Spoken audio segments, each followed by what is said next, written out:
So first of all, thank you very much for all the people that are dedicating a bit of its time to understand better uh, what is going on in Peru with the jumbo flying squid fishery. Last year, so this year, not last year, sorry, this year 2025 has been a year of changes in Peru related to the management, the national management plans. We have seen from SFP and working with the market, also working with producers and the government in Peru, but we have seen that there were concerns in the market side, especially from importers and from some buyers in terms of a certain instability. In terms of access to the raw material, but also in terms of price variability. So today I have my colleague Rafaela Parodi, who is based in Peru.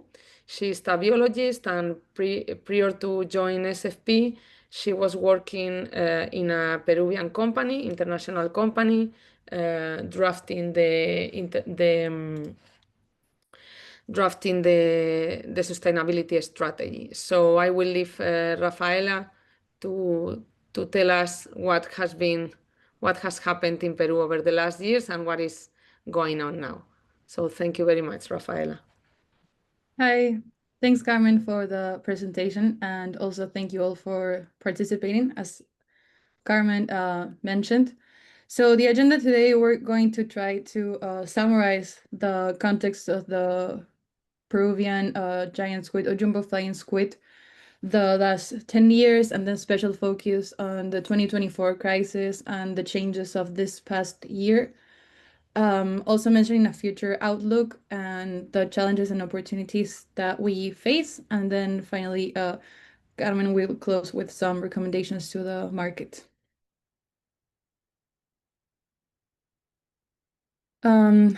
As Carmen mentioned, one of the reasons and the main reason we're gathered today is given the uncertainty in the international market.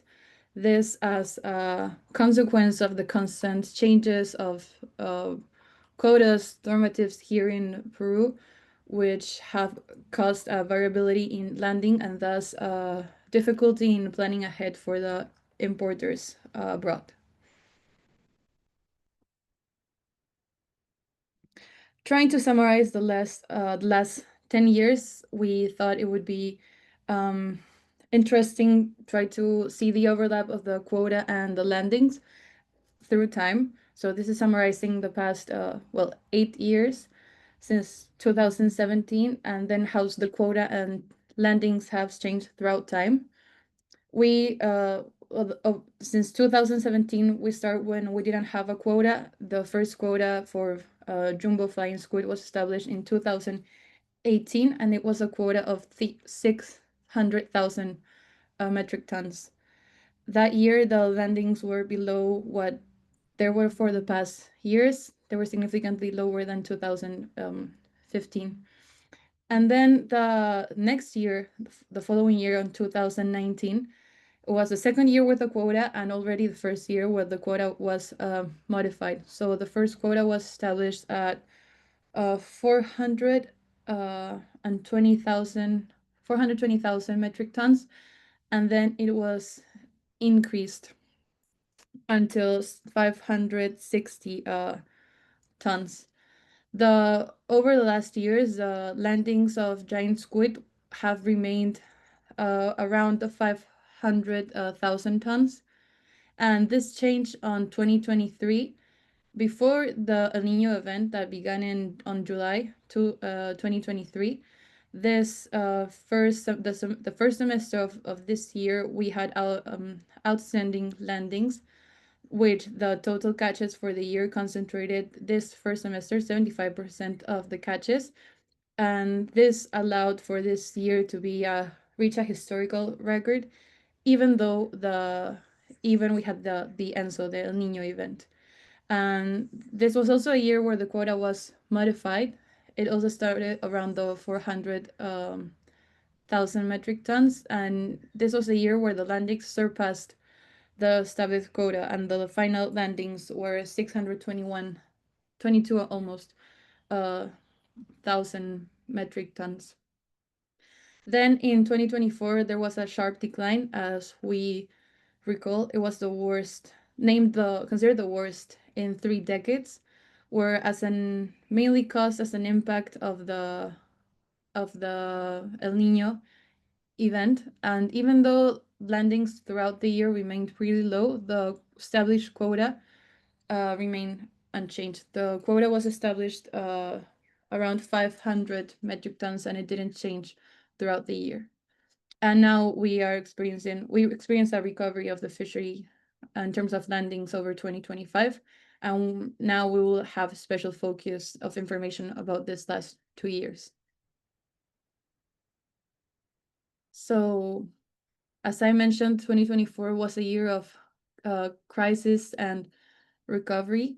Over the first 9 months of the year, from January through September, we had landings of 181,000 of 1,000 metric tons. This represented a decline of 68% compared to this same period of time last year. As I said, this was a consequence of El Nino event, which was one of the longest, and it was also a strong El Nino event. Other reasons and other factors that impacted this decline in landings or impacted the fishery were the foreign vessels. More than 300 distant water vessels entered Peruvian ports between 2023 and 2024. And this entering of the vessels also generated some distress around the sector. In order to bring more transparency to what was going on in Peruvian waters with these vessels, the Peruvian government ordered the homologation, the CISASAT. So it required international vessels to include a system that could be compatible with the CISASAT, with the national traceability system. And in order to clarify what was going on, as I mentioned, in the economic area here in Peru. On the other hand, there was a pretty sharp socioeconomic impact, and this generated the government to contribute to give bonuses to more than 47,000 fishermen. This represented around 10 million US dollars as a bonus for fishermen for how their livelihood was compromised as a consequence of the declines in the giant squid fishery. And then near the end of the year, in October, there were protests held out by fishermen, especially in Piura, in order to protest about the ongoing squid crisis and the situation with international vessels in Peruvian waters. After 2024 being such a complicated year, we've seen how it impacted fishermen and also processing plants that were forced to close, and the overall situation of giant squid at national level. 2005 started with a positive outlook with the actualization of the ROP. The regulatory framework of the giant squid fishery was published in March and was modified after 15 years, where it had not contemplated the reality of the fishery in Peru. This ROP established that the giant squid stock in Peru was exploited at full capacity. This means that the fleet is not able to is not allowed to grow more and to apply more pressure on the resource.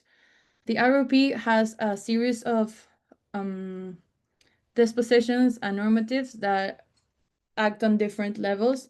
And one of the mains in terms of the government is that IMARPE, which is the scientific institution here in Peru, has to advise based on scientific evidence, has to advise PRODUCE, who is in charge, the Ministry of Production, who is in charge of establishing the quota, yearly quota, and modify it according to IMARPE's suggestion.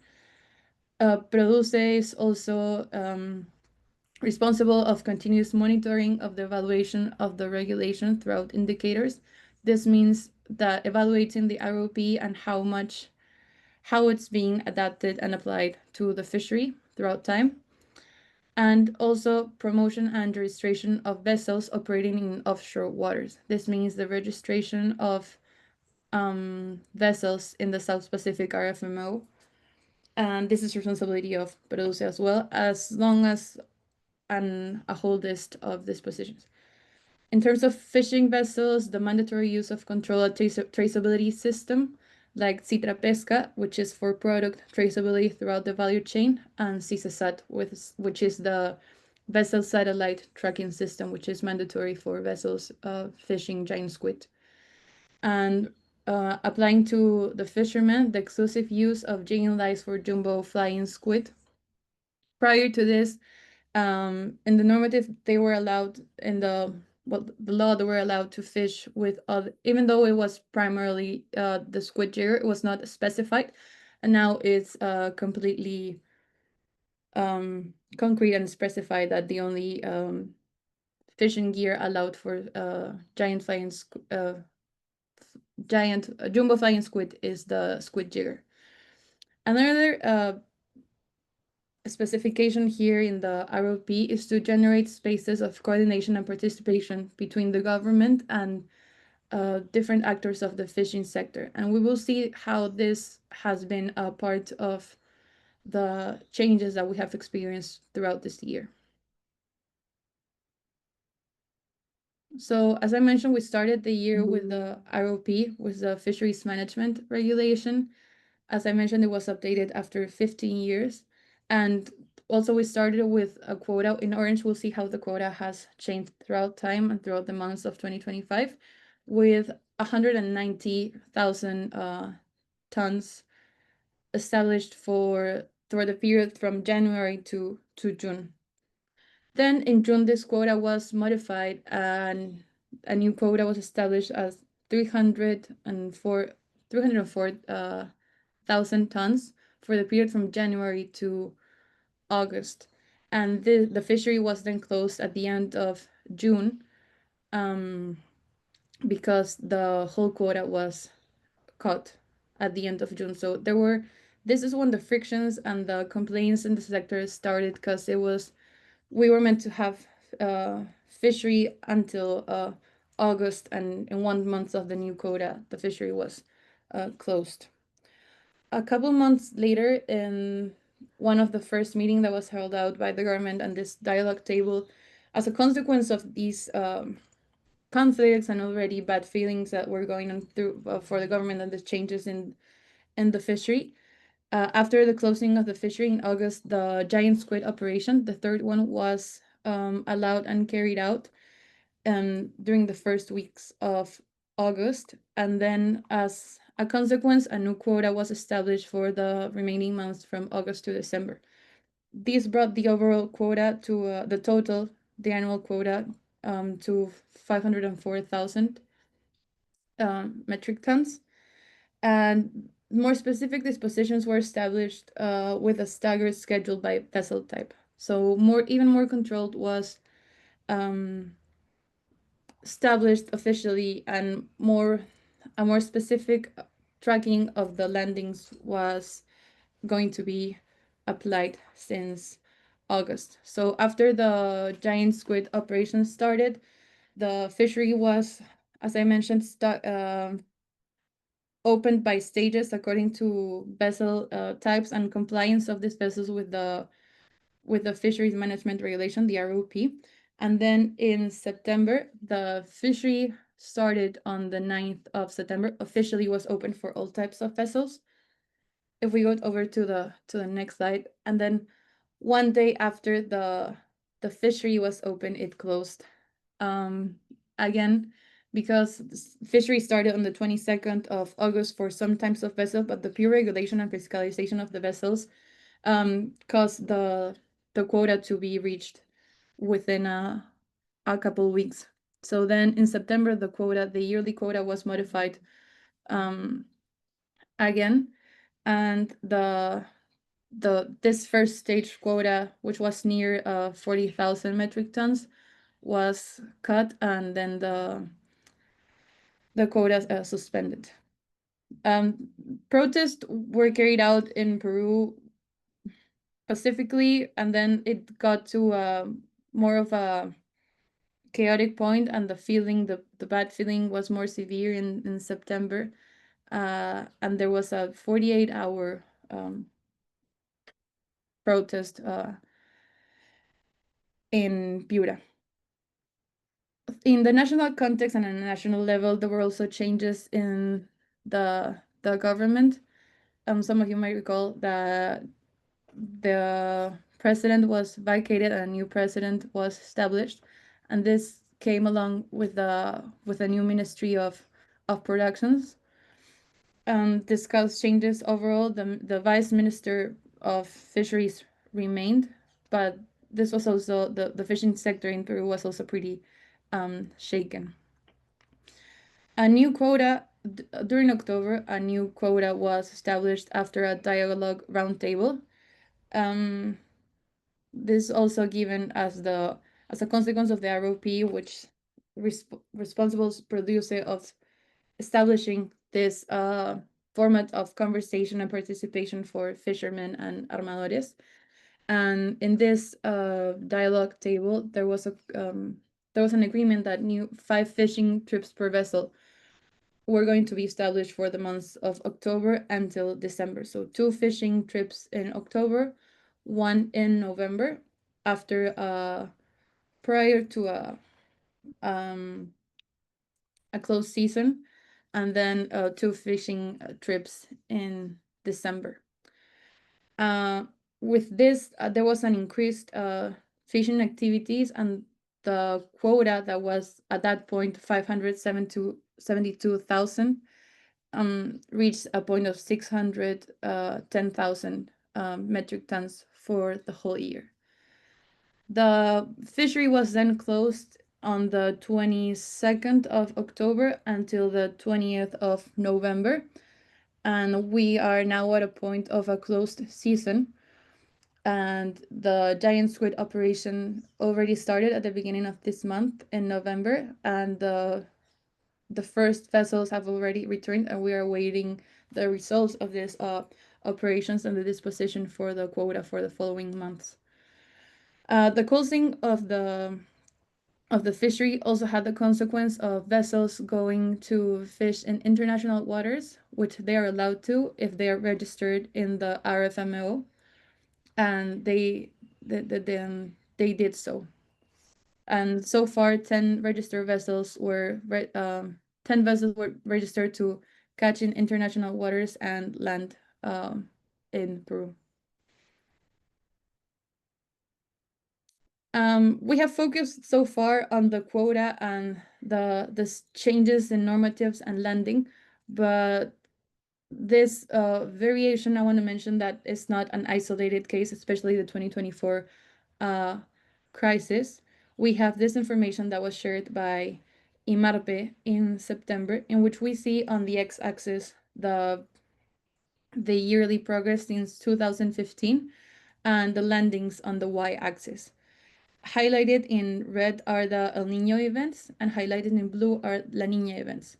And I want to be focused to the El Niño event that carried out between 2015 and 2016, and how there was a sharp decrease in landings. And this is similar to the decrease in landings that we experienced in the El Niño event from 2023 to 2024, thus showing that is in part a cyclical event that has happened to the squid stock. And as we know, landings and the stock recovered after these events. Then we see over to the end of the timeline in 2025 how, despite the sharp decline in 2025, we have an increase in landings, and this has come as a consequence of different effects. One of these is that in northern part of the country there was an increased availability of the resource, and this is also one of the reasons the quota was reached so fast. So if we move over to this slide, I want to show you how on the first graph and then highlighted in orange, we have the last year since October 2024 until this September of this year. And on the y-axis, we have the average duration of the fishing trips. So we see how last year fishing trips lasted for about 15 days, so in average. And then this year in 2025, we have had on average fishing trips that lasted 5 days, thus meaning that the fishing trips were much shorter and that the resource was much closer to the shore. This means that fishing vessels were able to do more trips, were able to sail um, more frequently. We can also see on the graph on the right, which is showing the catch per unit of effort. So it's a way to measure the efficiency of catches. Um, the first row shows 2023 catch per unit of effort. The second row shows 2024, and the last one shows 2025 over the same months. We see how in 2023, the maximum catch per unit of effort near 60 kilos per hour. And we saw this behavior over April, so the first months of the year. And then the catch per unit of effort was not at this maximum level. Then on 2024, we also see the same maximum level, but a much decreased fishing activity. But this changes in 2025, in which we see a more, under the first months, distributing catch per unit of effort along the coast. But then since June, we see it concentrated in the northern part of Peru and reaching a level of 120 kilos per hour. So much more efficient, much more higher volume in landings. This is one of the reasons why the quota was filled so fast over this past months.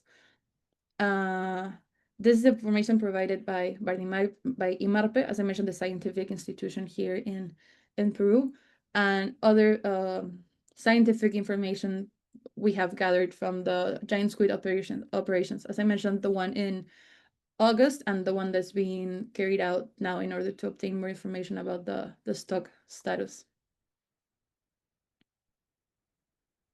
Seeing these and seeing how the last couple of years have been so challenging, we see that as a sector, as an industry, we have challenges, but where we see challenges, we also have opportunities to improve coordination and management.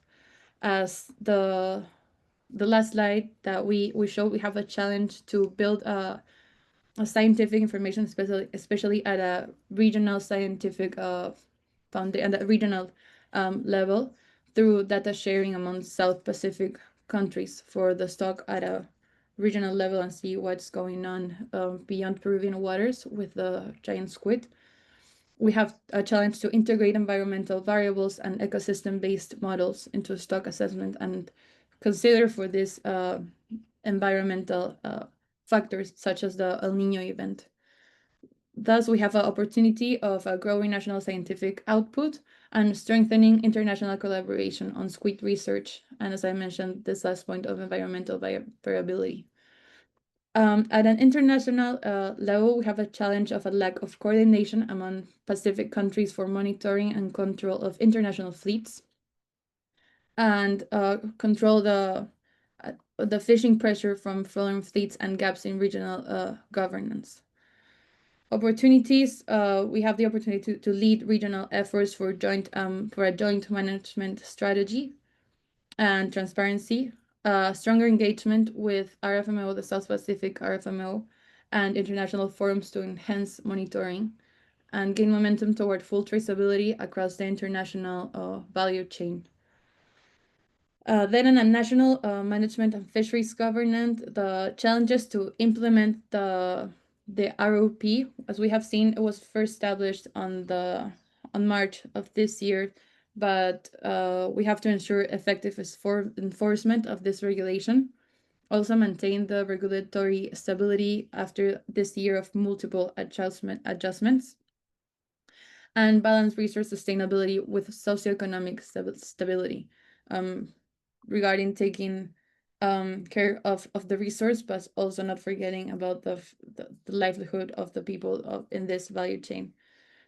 As I mentioned, this opportunity with the new ROP for a solid foundation for mother and transport management, this new disposition of strengthening participatory mechanisms such as the dialogue tables that were carried out this year, and also through the fishery improvement project, the FIP, and have progressed towards full traceability with the digital systems such as CISAT, Citra Pesca, and CVROP. Regarding this aspect of national management and fisheries governance, we have a specific challenge that has come a long way, which is the formalization of the fishing vessels. Um, Over the past years, a lot of effort has been carried out by organizations and the government to formalize more than 3,000 fishing vessels. Since 2016, in which two mechanisms started, the cooperatives mechanism and the CIFORPA2 mechanism, uh, with its start in 2018. It was slow progress throughout 2019 and 2020, and then we see an increase over the last years. And currently in 2025, we have 90% of the vessels formalized. We're very close to reaching the maximum of the fleet. As I mentioned, 2023, we have 2,421 fishing permits. Fishing permits is the last stage of formalization, and we are currently at more than 30,000 fishing permits. This is also, the formalization has also come hand in hand with the registration of fishing vessels in the South Pacific RFMO. In 2023, we had 31 fishing vessels registered, and now, thanks to the effort of multiple organizations and the government, we are at 421 fishing vessels registered, thus allowing fishing vessels to fish in international waters, and also letting Peru have a historical records of the fleet that catches on this part of the ocean. But now in 2025, despite the progress that we have made, we have also have this challenge of the Pasos law project. That's how it's been called in Peru. This this law project um, was mentioned prior years, and then it was finally filed on the 11th of September of this year, which its main objective is to formalize 2,000 fishing vessels. This 2,000 fishing vessels were within the CIFORPA2 mechanism of formalization that I showed you in the previous slide, but didn't fulfill the requirements in time. So after 2 years of this process being closed, they want to almost reopen the process. This puts the fishery at risk, and also the formalization at risk, increasing the pressure on the resources and reopening new stages of formalization. So it establishes precedent that this can happen in future instances. This is one of the challenges we're facing now for the fishery in Peru, along with what I have mentioned before of establishing and enforcing the ROP, having a collaboration for IMARPE and gathering more scientific information. But now I leave the floor to Carmen for some final remarks.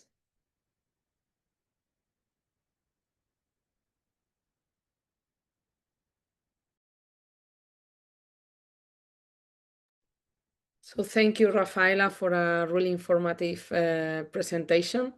So we see that there is a lot going on in Peru, that this instability and uncertainty that some buyers express is reason to the adjustments of the new management plans, National Regulatory Framework, ROPE. That is also, if is today making a lot of distortion sometimes, and disturbing a little bit the market due to this open and close, increase of quotas, decrease of quotas. But we see that we are, or Peru is in the good direction. I also want to highlight that there has been 3 surveys this year, 3 scientific surveys or campaigns to collect information and also do some adjustments in real time to the quotas. So I believe that all of this is positive.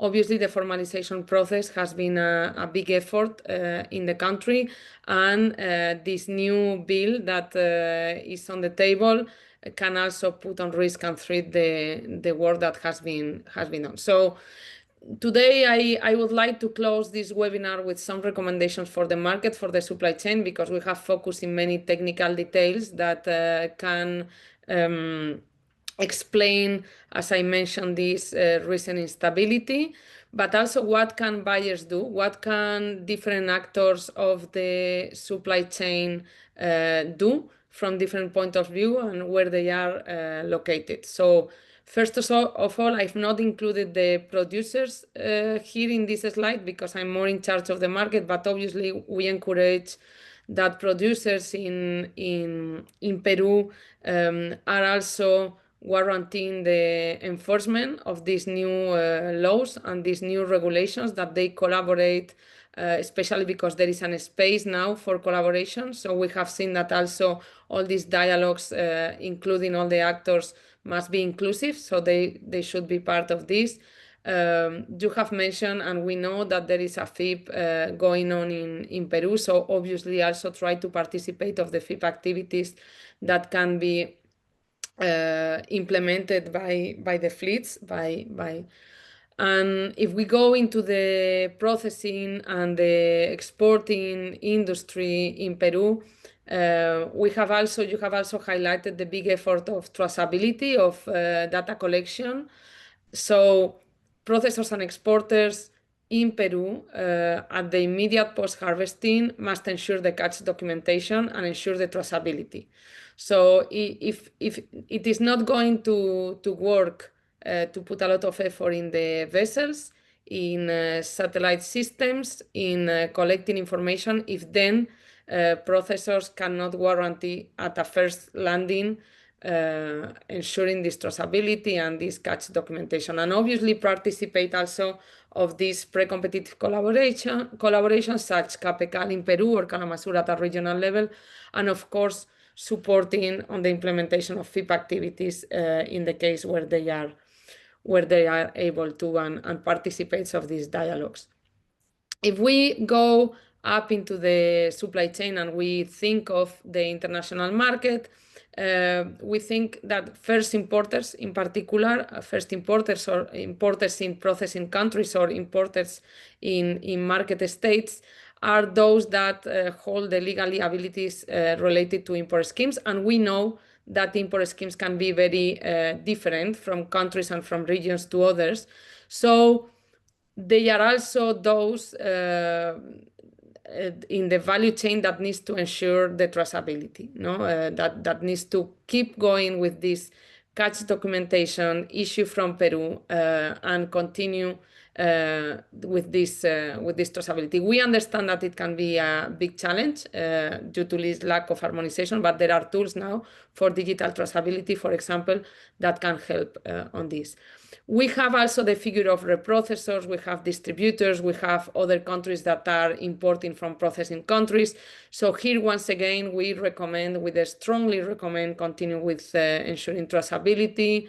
Now we are also speaking about companies that usually have a public face or have some brands. So here, public commitments are important, are essential. So public commitments that are translated into sourcing policies and responsible sourcing policies to ensure that there is no product mixing, that there is not unfair competition in the value chain, and that they comply with the end buyer's requests that are really linked to consumer requests, sustainability requests. But reprocessors and distributors in countries and importers are key as nodes of the value chain that can ensure this traceability. And finally, retailers and food service, we understand that the example of Europe is that they are already selling a product that has been reprocessed in Europe, and from the point of view of the legal liabilities, they belong always to their suppliers.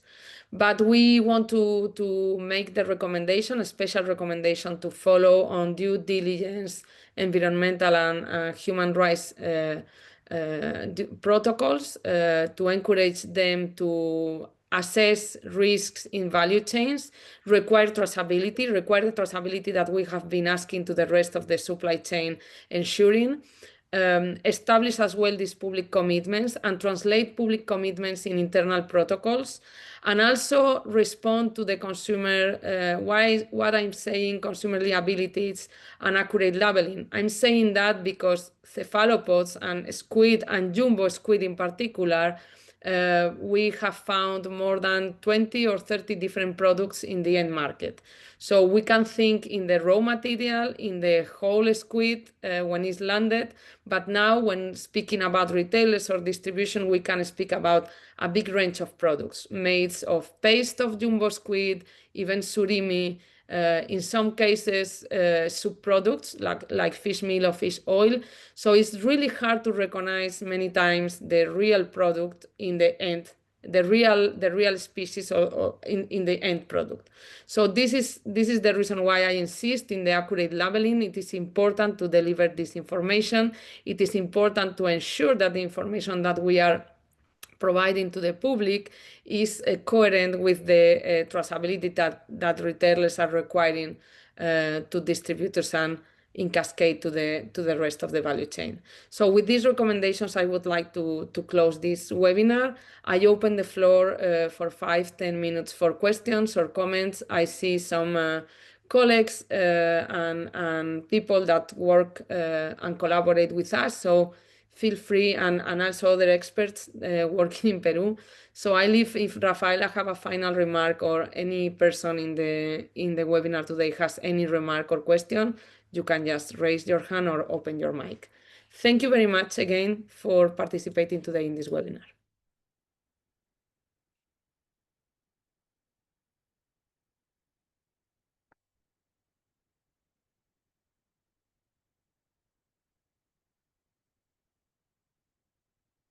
Also through the chat box, if someone wants to raise a question. And here you have our contacts at SFP in case that there is someone that is a bit shy and prefer to send us an email. Thank you for the presentation. Really, really Rafaela. Can I just ask, in terms of IUU fishing and where the fish is being landed, where it's, if you could just explain that a little bit more for my understanding, is that going to ports outside of Peru? Is it going on reefers and directly back to China?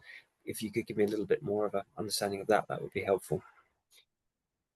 So So today, today, today we were specifically speaking about the fleet of Peru, who is sure. an artisanal fleet that operates within the economic exclusive zone of Peru and lands in Peruvian ports. And Rafaela probably can provide us with more information of what are the main ports where they land. There is also a part of this fleet, a portion of this fleet that is registered at the RFMO, but these vessels also, from what I know, also come back to Peruvian ports, and this is landed, and the majority is processed. I don't know, and some other products can be reshipped and transferred into foreign value chains. So the majority of almost the totality of the squid caught in by Peruvian vessels is landed and first processing or first storage in Peru. But I don't know, Rafaela, if you have other remarks. So I should have been clearer. I meant foreign-owned vessels. Yeah, sorry, in response to Okay. of the media reports of China, etc. Yeah. So foreign vessels that are registered at the RFMO level, as Rafaela mentioned, to enter into Peruvian waters must comply with Peruvian legislation of having basically a VMS compatible system. Is that, Rafaela? Yeah, Yes. that was this first regulation started on September of last year, and it was for any case of emergency landing or docking from this the international vessels. I think, Matthew, that was if these vessels enter to catch in international waters and enter to land in Peru. Was that your? Yeah, I guess I'm just from my point of view, just to be aware of the kind of risks in the supply chain for us. I'm with Aldi, so I should probably have said Aldi South. So obviously we rely a lot on the due diligence of our supply chain, and just more broadly, from my understanding, I guess the risk we're talking about also for retailers is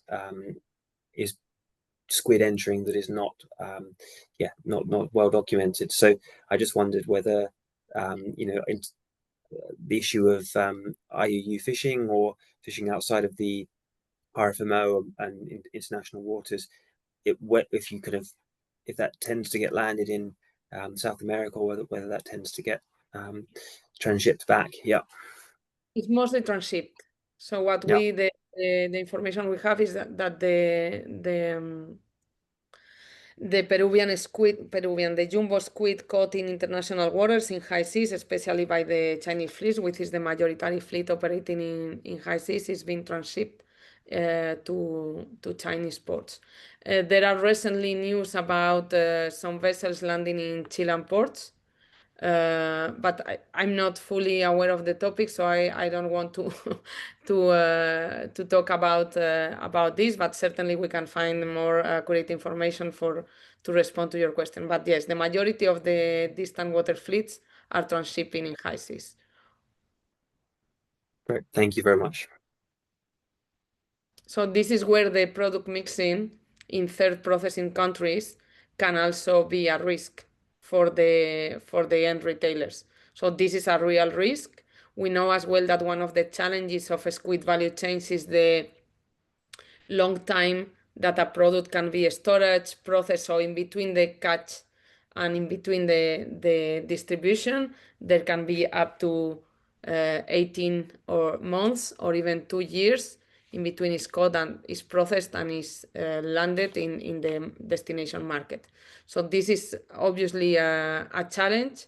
The fragmentation and many operators in a value chain is also a challenge. So what we recommend as well is establishing long-term relationships with suppliers to be sure that you have the good picture. So basing sourcing also in long-term relationships, long-term contracts to ensure that you have stability in your supplies, but also not only in terms of volumes or price, but also stability in terms of operators and actors of your value chain, and trying to reduce as much as possible brokers or intermediaries that can bring opacity to the full picture of the value chain.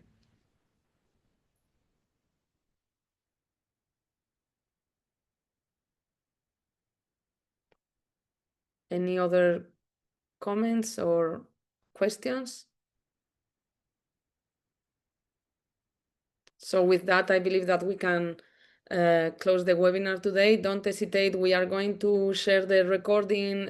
You have the majority of us our contacts, so you can easily reach out to us for further questions or further conversations.